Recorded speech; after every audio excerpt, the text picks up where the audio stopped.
How is it going, everyone? I hope you are enjoying your final week of the NHL season. I hope you're cashing in on as much useless ruckus as possible between all these teams who are sitting players and teams who are out of the playoff races, just putting on one final good home show for the local crowd. But today we're going to be talking about a fascinating matchup, if you can dismiss the notion that this is not a fascinating matchup, because it's the fourth straight season that we're going to be seeing the Edmonton Oilers face the Los Angeles Kings. So as you can see right here, the first note that I have is this just the Chiefs and the Bills of the NHL, where they find themselves playing each other every single year. Now, I guess it's a little bit different because it's not like they're always the Super Bowl favorites high up there like those two are. But you're talking about a team that has now played for the fourth straight year in the first round. All 3 years, this series has gone to the same team. So what's different, you ask? Why wouldn't I? Come on. I'm taking the team who beat them. I'm taking the Dallas Stars over the Avalanche because I saw that last year, and I'm taking the Oilers versus the Kings because I saw that last year. You know, to a certain extent, I can't blame you. There is a certain level of mental ownership that I believe teams have over other teams when they beat them more than once specifically. And that is the case clearly here. I mean, that's the case with the Bills and the Chiefs. And then that's also the case here between the Oilers and the Kings. But there are many variables this year that can alter the results in this. And I mean, I'm going to start down here. That's kind of like how I used to read magazines. I just would go right to the back and then work my way towards the front. I don't know. Send that to your local psychiatrist to diagnose why does he have to do things like memento starting from the back to go to the first page? I don't know. That's for somebody else to determine on a different day. Today, I'm here to determine who's going to win this matchup or who should be favored to win this matchup. And this series is different because of what's all the way down here, the second to last line. This is the first time you're going to see the Kings finally have home ice advantage. Every single year, they've started on the road, and they've come back with a split, I think, 2 of the 3 years. Maybe 3 of the 3 years. I think they came back with a 1-1 split. But what's more important this time around is the LA Kings have the number 1 record at home in the entire NHL.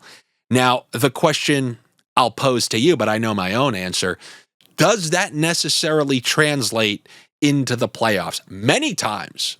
Last year, we saw that with Winnipeg. Oh, you can't go into Winnipeg and beat them up there. Yeah, maybe you can beat them in your building. You can't go up into Winnipeg, the black hole of offense, and come out with a couple. Yeah, ask the Colorado Avalanche. They won games 1. They won game 5. They closed out the series. They are scoring left and right. I believe once the page turns and playoffs comes around, it's a different version of the sport. You've heard me say this many times over the years. The preseason is to the regular season what the regular season is to the playoffs. It's a different style of hockey that suits a different kind of style and a different caliber of player. There is a reason Val Nichushkin will be way more impactful every single game than Mitch Marner, and just an inexperienced young donkey who maybe this is the first video you've watched of mine. You're sure there's no way that's the guy. But Mitch Marner, he has 99 points and 99 points this year. He got 100 points. Val Nichushkin. Yes, you're right. The regular roller hockey style that is mostly seen during the regular season, Mitch Marner wins. Congratulations. The refs don't call penalties and your little twirling, free-flowing, tic-tac-toe style doesn't happen a lot, a.k.a. go look at Mitch Marner. This isn't about them, but I'm just saying the style of hockey is different come playoff time. And I don't know if I put a lot of stake in that Kings home record. I mean, this is mostly the same team with a couple different, somebody swapped in, somebody swapped out. Fogle went from one team to the other. Arvidsson went from one team to the other. But the core of the teams are mostly the same. Are the Oilers really going to be fazed by playing in the number 1 home team's stadium or building to start out with? You're talking about a team who won 3 in a row in the Stanley Cup final. I'm not so sure that they're going to be, how are we going to beat that? We saw Toronto, speaking of Marner and the Leafs, we saw them go in there, beat the Kings. Kings, I think, did they just lose to the Kraken there as well? You can beat the Kings in their own home building, and that's a regular season. They were number 1 during the regular season. Many times we see a lot of number ones during the regular season don't quite work out that way. So the home ice, your average person's going to tell you it means the series. I'm not going to say that at all. All I'll say is that if it comes down to a game 7, at least it's in LA. Because if it was in Edmonton, I would never pick the Kings to pull out that game. Now, if there's a game 7 here, and we saw Edmonton go into Vancouver, they were down 3-2 in the series, went home, won a game, went into Vancouver, won a game rather easily. So it's not like Edmonton couldn't go into LA game 7 unless you truly think the Kings are going to be some unbeatable team at home. I don't think the home ice advantage is what will beat the Oilers. If the Oilers are going to lose, it's going to be because of a couple of different factors. And number one, as you can see here, is the Oilers' health. This has been a disaster for the Oilers in terms of health. And I've always theorized you're not allowed to go on multiple long playoff runs in a row. I know when my New York Islanders went to back-to-back conference finals, they went to the second round in the year before that. That's a lot of playoff series. And it takes its toll on you. The Tampa Bay Lightning going from cup to cup to cup. You saw all those injuries pile up, and they haven't won a playoff series since they made it to that third cup because they deal with banged up players, and it takes time to heal from those injuries. You see the trickle-down effects. The Vegas Golden Knights, made it to the Stanley Cup, made it to a conference final, so many deep runs, then they missed the playoffs. Then next year they win the Stanley Cup because they recuperated a little bit. The Edmonton Oilers are showing some of the wear and tear for multiple relatively deep playoff runs. You're talking about conference final, second round, Stanley Cup final. That's a lot of extra hockey. It's like you're sneaking in a full extra season over the course of 3 years. And that wear and tear ultimately shows on the players, as we've seen this year. We've seen McDavid miss extended periods of time. We've seen Draisaitl miss extended periods of, well, not extended, but he's missed a lot of time recently, which is the worst thing you want. You obviously want to head into the playoffs like the St. Louis Blues are heading into the playoffs. We just dominated in this final third of the season, and now we're going into the playoffs knowing exactly what we want to do, knowing exactly who's going to be playing with who, exactly who has solid chemistry going in. The Edmonton Oilers have been strategically resting players along the way. And you've seen when Draisaitl and McDavid are out of that lineup. Go look around the roster. It's a random group of floaters that have been just floating around the NHL. It's Corey Perry. It's Adam Henrique. It's Jeff Skinner. It's Victor Arvidsson. These are all their third, fourth, fifth teams, and they're all just floated together on there, and they're awful. Without their 2 stars, they're an awful team.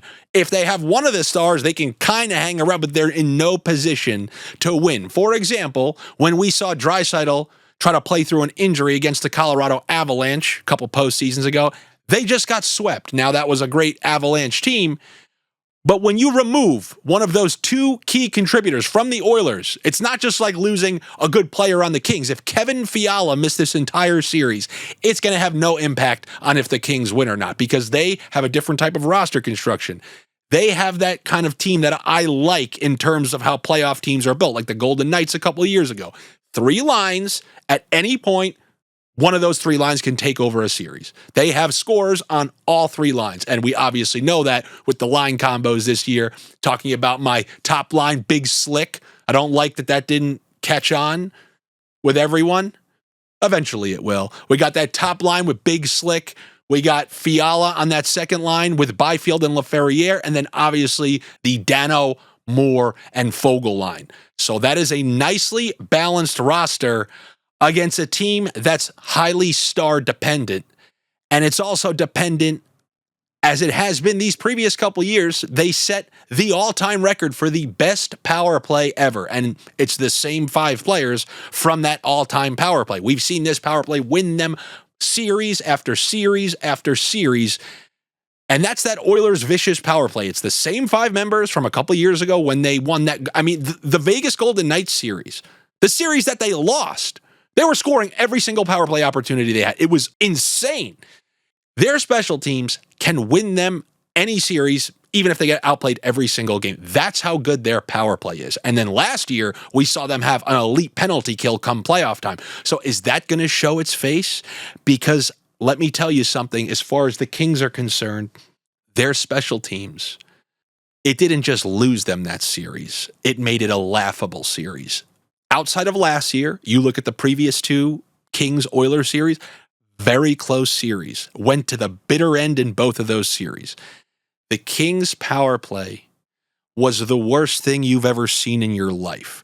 Now, I still wonder, is that more because of the Kings, or were the Oilers on a legendary penalty kill run that we saw extend eventually to that Dallas series where we talked about that a day or two ago, where they just completely shut Dallas down. They didn't have a single power play goal in that entire series. Neither did the Kings. You're talking about two series where the opponents didn't have a single power play goal. And when you wonder how teams advance, oh no, but did you see that cool little... No, special teams can determine so many of these series. You can be outplayed and win because of your special teams, and vice versa. You can outplay a team, but your power play repeatedly let you down. And the thing that's wild in the playoffs, it starts to become a topic real quick, and everyone in the headlines is talking about it. You saw this with Carolina against the Rangers. You saw this with the Kings. You saw it with Dallas. And then every single power play, it's like there's just this tension in the air. And that's what happened to the Kings. Are the Kings going to be able to come through on the power play? It has to happen if they're going to win this series. They cannot have one of those series where they pop in one power play goal over 6 or 7 games. It has to come through for them. But it remains to be seen. It's a huge question mark. But more importantly, if they can't do that, they cannot do a thing where they bagel on the power play and then they're just allowing that Edmonton power play to just win them the entire series. Because 5-on-5, I don't see how the Kings are not going to have a better series. When you talk about cohesive units and you talk about knowing exactly what you have to do and your role out there and your line mates and what's expected of you, everything is perfectly slotted for the Kings. Nobody has a question as to what their role is or what they have to do. And that's why they're a solid defensive team. They're a pretty good offensive team. And they honestly are built perfectly for the playoffs. They unfortunately keep playing their kryptonite. Like, I wish they played the Golden Knights every year in round one, and I swear to you, they would alternate wins like the Blackhawks and the Kings did back when, both those teams were in their prime. But the cohesive nature of that lineup, where you're not going to see a bunch of moving parts changing lines unless they're down like 2-0 in the series and lose 2 home games. On the flip side, who the hell is playing with who on the Edmonton Oilers? When was the last time Hyman, McDavid, and Nugent Hopkins even played together? When was the last time Draisaitl had a steady line? Is it just going to be him, Arvidsson, Podkolzin? I mean, they don't even know what they're going to be doing. And in a weird way, when things aren't working, like with the Panthers, if Reinhart, Verhaeghe, and Barkov, they're not in a good groove, they know the alter. Okay, let's send Evan Rodriguez up with Reinhart, Barkov. Let's send Verhaeghe like they did last year with Bennett and Tkachuk. A mid-Stanley Cup final switch or an Eastern Conference final switch, and all of a sudden there's a seamless transition and you know what you're doing. With the Oilers, we don't know who the hell is what. And that brings me to, are these guys just bums? Is Jeff Skinner a bum? Is Victor Arvidsson a bum? Or is this just a team not knowing how to utilize the skill sets of the players that are on the roster? And if you're asking me, what are you talking about? I'll ask you to look at the middle 6 forwards on Edmonton last year when they were saying, oh, the Kings are just a one-line team. They have no help. They expect McDavid, Draisaitl to do everything. And then we see Holloway join the Blues and have like an all-star season. We see Foegele on the Kings, on this same ice, scored over 20 goals, was over like plus 30. He factored in immensely with this Kings team success. It completed that third line, and he was a huge benefit to have on the team. Who are these guys on the Oilers, and are they going to step up in the playoffs? Those guys were brought in just for that. Henrique stayed there, took a really low deal to get back to the Cup Finals. Are these veterans going to step up when they need them most? Because during the season, they absolutely did not. So we're going to find out. Like last playoffs, I will say this. Guys like Adam Henrique, who pretty much did nothing for the most of the season, they were extremely reliable and came up with some big-time moments throughout the playoffs. So maybe that can happen. But I got to say, with them and the Panthers, it's like just that Yahtzee roll. These teams haven't been playing together. Are they going to just be able to step on the ice game one and be in a groove? A lot of these players have played together for a while. I think Hyman, McDavid, Nugent Hopkins, they should be able to step right out there, and it shouldn't be like they missed a huge beat or anything.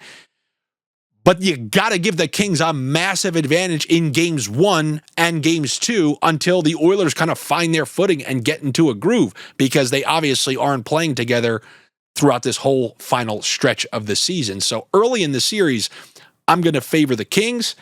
And then lastly here, do you trust any of these goalies? Because I don't. I don't trust anyone on the Oilers. This is a well-known thing. But even Darcy Kemper on the other side, people are going to praise him for having a very great year. I have news for you. As a guy who watched Barry Trotz come onto the New York Islanders, and they were the dead last ranked defense in the NHL. And the very next year, 1 year after Trotz got there, they were the number 1 ranked defense in the NHL. And the same goalie, because I know they brought in Robin Leonard, but the same goalie, Thomas Greiss, who was there the previous year, had Vezina caliber numbers. So you're going to point to Kemper having some great year? No, that's the system in front of him. That's a sound defensive system. It has been for years with the Kings. But when the time comes and you need your goalie to make saves, especially when that Oilers power play is on the ice, is Kemper going to be able to do it? Is he going to be trustworthy? I guess we're going to see. And ultimately, that will bring me to, oh, God.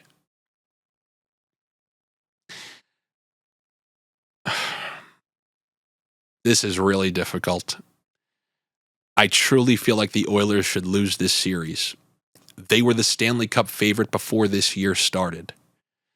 But in the same vein, I cannot bet against